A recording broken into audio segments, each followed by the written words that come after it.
Hey, guess what? I'm in the sprayer. The Apache spraying some weeds. Nick has a couple things going on, and I haven't figured out how to drive the big route yet because there's been some changes. So we got to get the weeds sprayed, and I'm just gonna spray with the Apache because we got to get that done.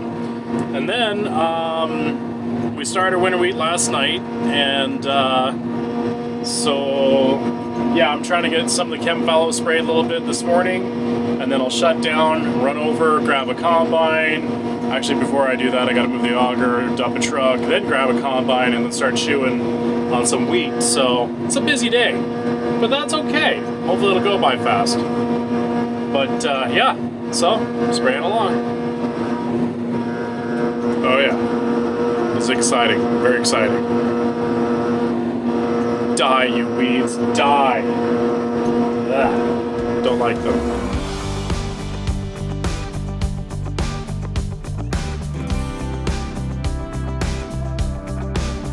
There we go, first load. Good deal, I'm happy. Well, it's kind of hazy and smoky out here. Let me shut this so I don't forget. Let's go take this thing to the field, grab a combine, and start cutting. Because winter wheat's ready. And I just got off the sprayer, so yeah, stay busy. It's a good thing, makes the day go by faster. I'm back in B-spine. Haven't had a whole lot of time in it so far, just a few hours here and there. But the winter wheat that was kind of not so great because the stand wasn't as good to begin with. It's thinner in patches, but I mean, to be honest, I'm actually pretty surprised that it's even making 18 bushels an acre right now. So, I mean, that's a good thing, I guess. I mean, right now it dropped down to 12, but there's a little hard bottom right here that's not going to yield a whole lot. It never really does because it's just hard ground. But when you get to a little bit of the better ground, it starts about 15 to 18 bushels an acre, which is actually not doing too bad. But there's something about, I don't know what it is, but when we get into wheat, I just feel like I know this. Like I don't, maybe it's because I grew up cutting wheat, but when we go from the peas to the wheat, or lentils to the wheat, or any other kind of crop to wheat, it just seems like it's so much simpler to run. I don't know why, even though wheat takes a lot more to thrash to try to get the kernels out of the head, and peas take nothing. Like, you could literally just shatter them by breathing on them almost. But maybe it's the fact that we're dragging the headers so bad with peas that you get a lot more rocks, and that's where you get more problems. Granted, right now I'm kind of cutting fairly low to the ground because there's a little sawfly damage that has laid over a little bit of the wheat, the winter wheat. And so I'm trying to get some of those heads. It's not enough damage to put on pickup guards, but I'm digging this. Air conditioning, not inside of a truck, not outside, not messing around with trying to fix certain things, getting things around. I like this little convenient office. Feels good.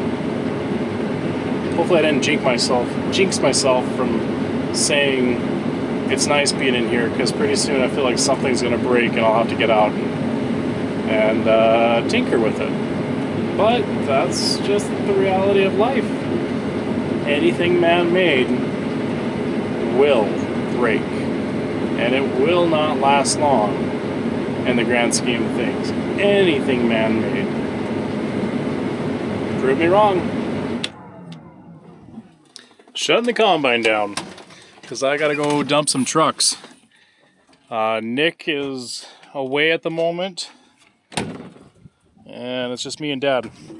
So I'll run the combine for a little bit, then I'll jump in a truck, go dump a truck, come back, maybe dump another truck if I choose to, or I'll just keep cutting. So far today I sprayed. This morning, ran a combine, drive a truck, set up an auger to a bin, and look pretty on camera. Yeah, it's been a good day. But it's an even better day with this thing.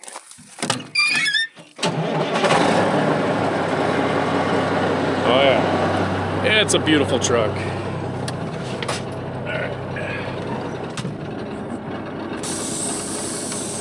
We got so incredibly lucky with this truck.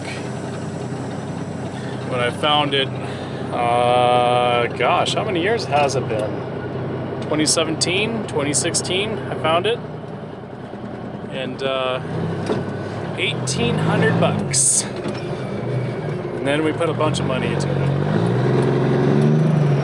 But I mean, how cool is that, right? Oh yeah. Alright, let's make it over to the bins and unload this and take the truck back and jump in a combine and keep cutting away.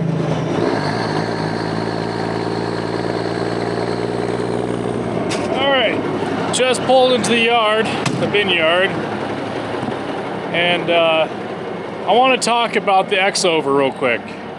This thing.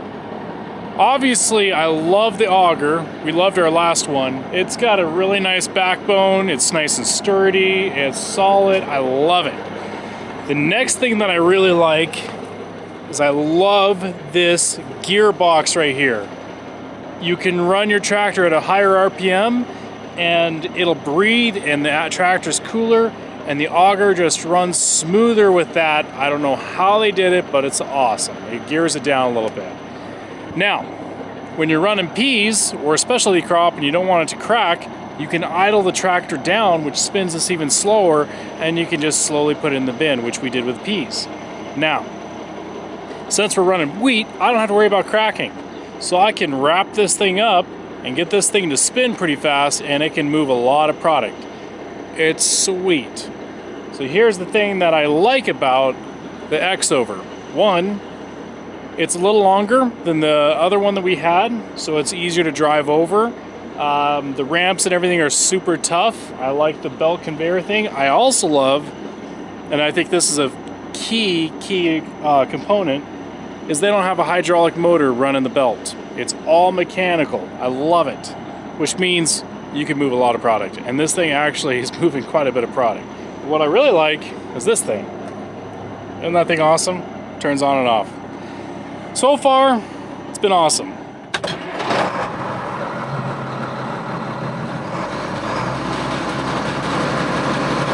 So I'm running the tractor about 1,500 RPM. Moving pretty good. That is just incredible. Tractor's not smoking. It used to smoke a lot because you couldn't get the RPMs up. And that thing is just eating the wheat. Oh, love it. Love it.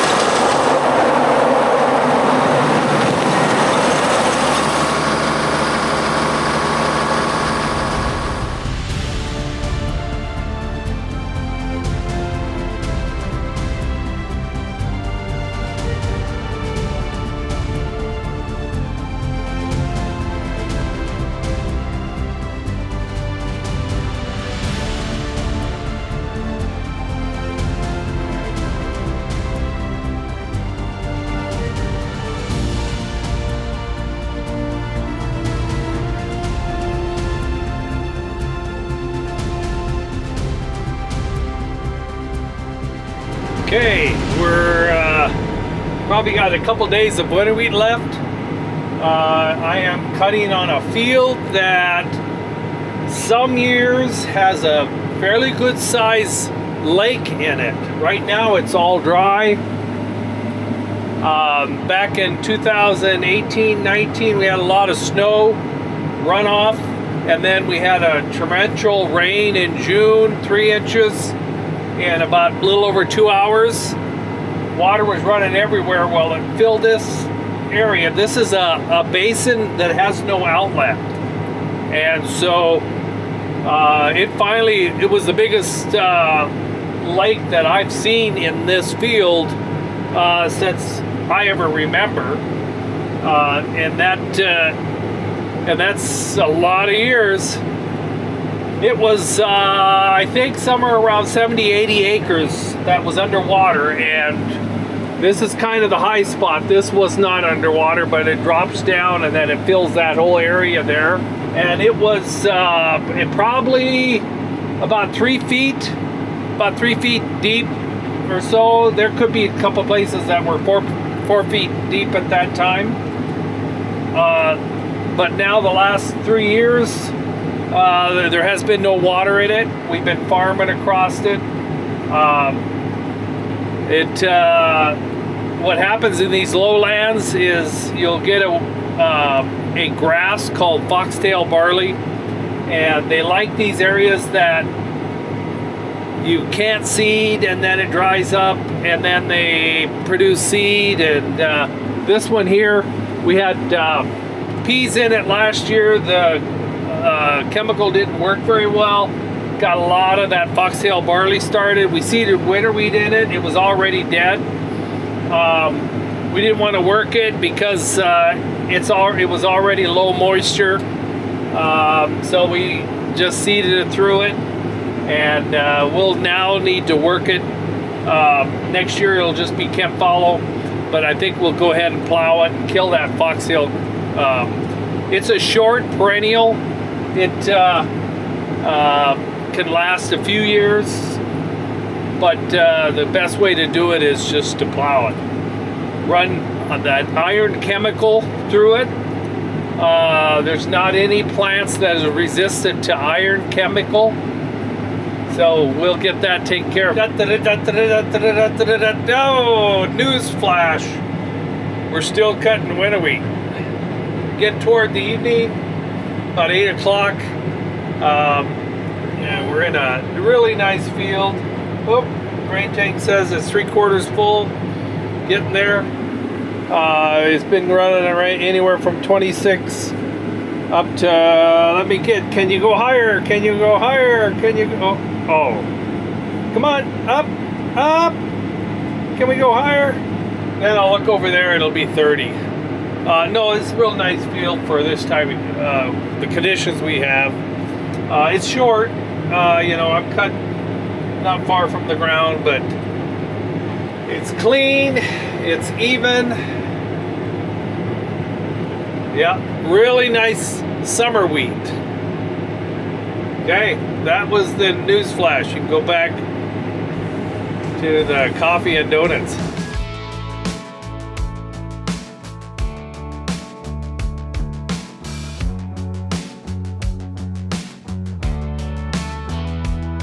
Alright, this morning got a load out on the sprayer, finished up what I needed to do with the sprayer, and then I jumped in the combine, put some fuel in it, checked the sickle bar. It seems to be okay. Didn't put a lot of hours on it yesterday, so I don't really need to grease it because I just didn't get that many hours on it. So I am going to just run it, and then I'll have the hours that I need by today, because we only have like 160 acres of winter wheat left. So if you think about it, that's only 80 acres per combine. If they both cut the same amount, that's like nothing. So, and then they're talking a little bit of showers this afternoon, and then tomorrow, and then rainy next week. As far as how much, who knows? It would be really nice to wet the ground, get the dust to stop blowing, and clean up the air a little bit, because it's pretty smoky out here. There's fires up in Canada and across the mountains over here somewhere it's burning. So we're kind of getting the smoke residue, which we usually do every year. But it'd be nice to clean that up.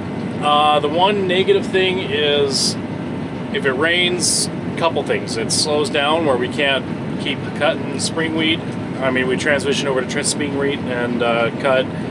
The other thing too is what will happen with wheat is if you get enough rain, it'll start to wash the seeds and bleach them, so you're not going to get that nice color. And when it does that, the grain elevator will discount you on your, they call it falling numbers. So they'll find another way to mark your crop down to make it worth not as much, even though the price right now isn't that great. It's like $5.15 a bushel for spring wheat, which is sad. I mean, that's a sad mark.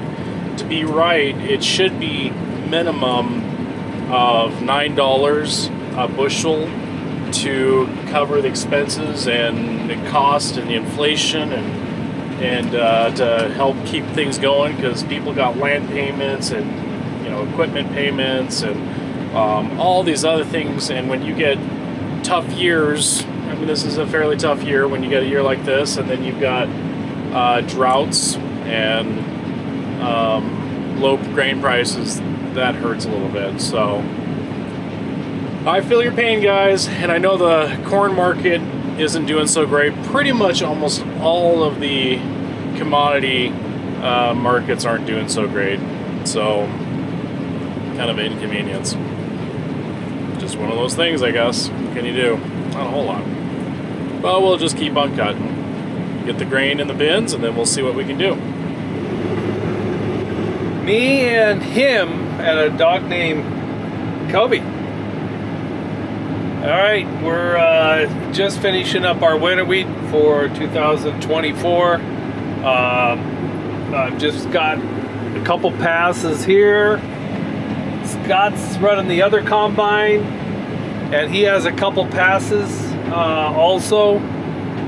Then we'll take them back to the shop. The spring wheat is probably getting right close to being ready, but looking at the radar, they're forecasting possibly some scattered thunderstorms. There seemed to be one that is kind of heading this way, probably within the next 45 minutes to an hour. So I think we're finishing just right on time.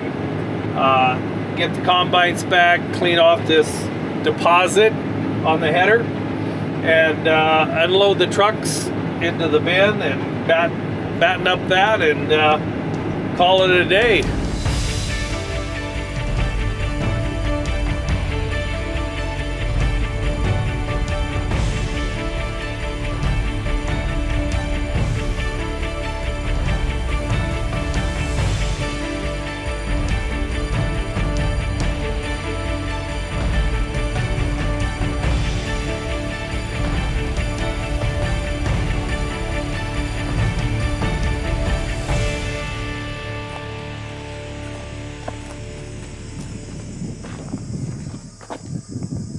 We're done for this crop.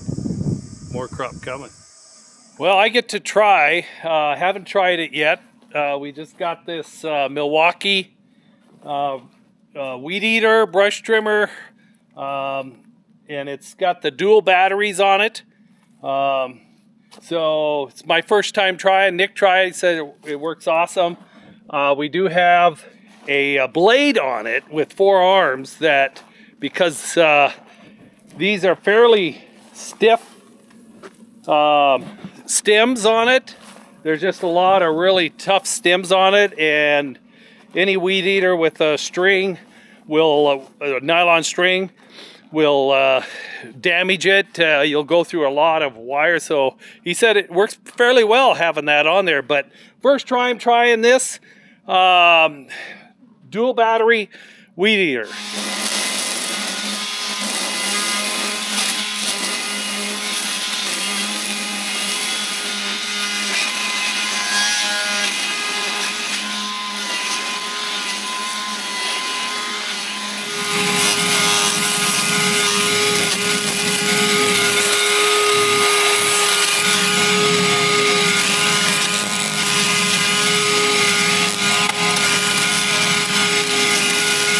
Okay, well, I got around 9 bins with a full charge, and I have barely 2 out of 4 lights left, so getting down to about the 1. So it lasted for 45 minutes or more. So yeah, it worked very well. Of course, that steel blade on it was very necessary. I would have went through a lot of string because there were some big stem weeds. So it's awesome cutter. And the thing is, I don't have to mix up gas again. All right, thank you for getting me a charge out of it. So far, we're off to a good start. I'm actually cutting really close to my house, and I think I want some visitors to come ride with me. So I'm going to go over here and pick up a couple kids if they want to ride. They probably want to, but You never know. Maybe they'll say, nah, Dad, I don't really want to ride. Or they might be like screaming and yelling and all excited about riding on a combine. I was at their age.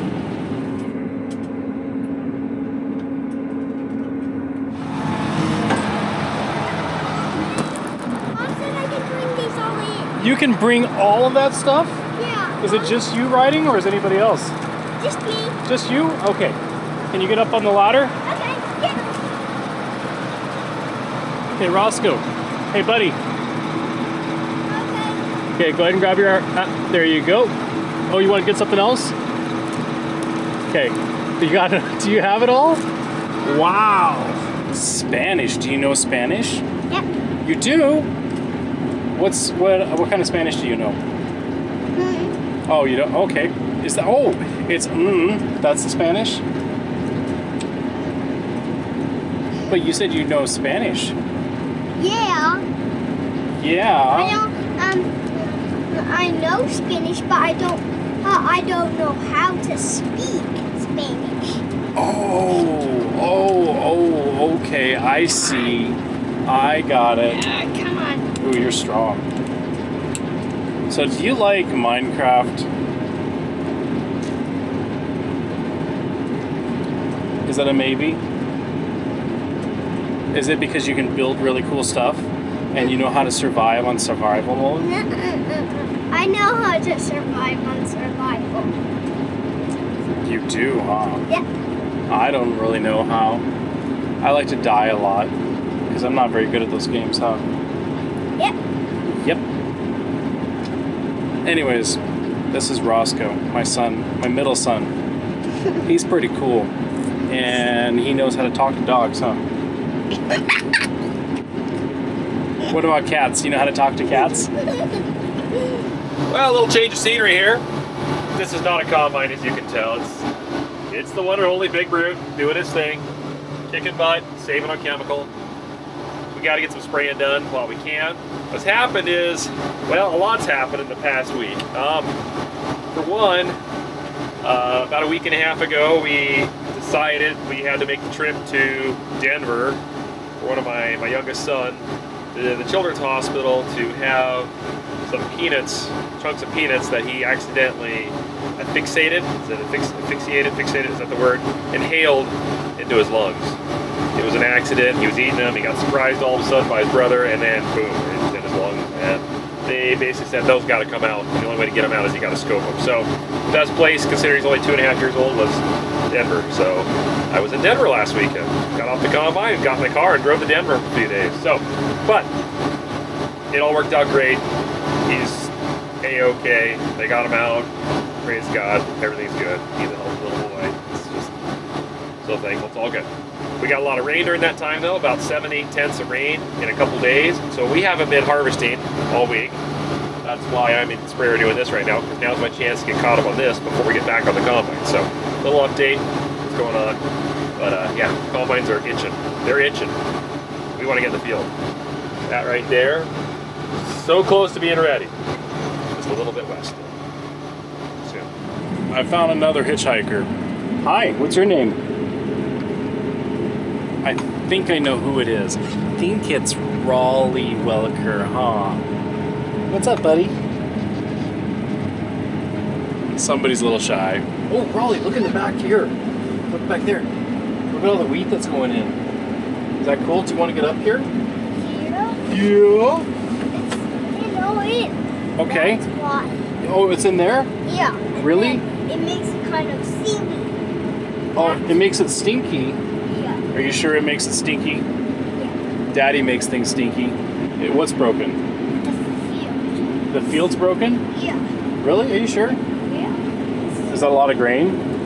Yeah. Yeah. Does it look tasty? No. No. No. And then we take the seeds from the combine and we put them in the trucks. Oh yeah. Oh yeah. We are now in the last crop of our harvest season.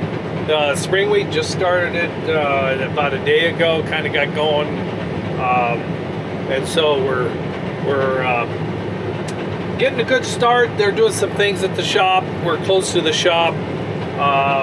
we have a little bit of spring wheat in this area, and then we're going to start moving off, and then it goes away from our immediate shop area. It's always nice to have it around the shop to get started, because there's always a few things that, oh, I forgot about that, or I need to get this taken care of, and you can run right over there. But so far it's been running very smooth. I am cutting spring wheat.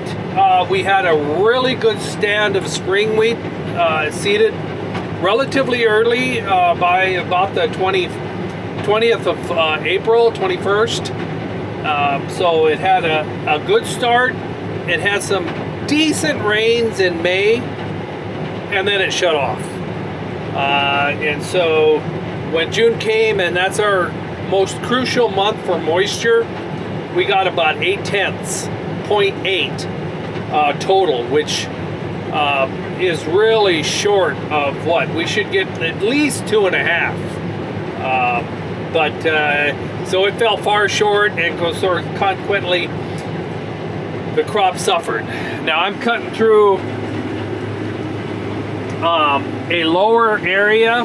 This is can be, if there's a whole lot of rain, this will have a pool of water for a short while, and then it'll finally evaporate, and then we'll get out of this. But this actually is doing a little bit better than when we get out of that low area, because there happens to have been a little bit more moisture evidently in this pothole. It's kind of prairie potholes is what they call them.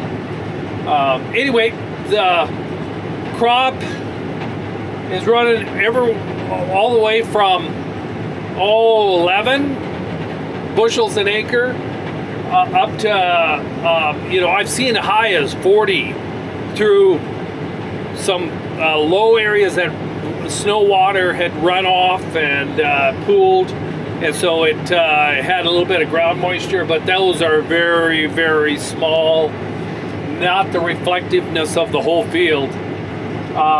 It's been running about, I'd say 16. I know a lot of you guys going, whoa, that's a wreck, isn't it? Well, yes, it is low. We're probably half our normal of what it should be, but it is better than last year. This year, at least we had a beautiful stand, and then it quit raining. Last year, we didn't even have some of it sprout until much later, and then there was not a lot of rain, and so some of the yields in this area was lower than what we're cutting. So I guess we're on the up crease. But anyway, you see how short it is? Anyway, so it's nice to be back in the saddle cutting the last of this crop. We've got some cool things to show you in a little bit. That'll be great in revealing, and so glad you're aboard. Hope to have a few more of these talks, and we'll catch you in the next one.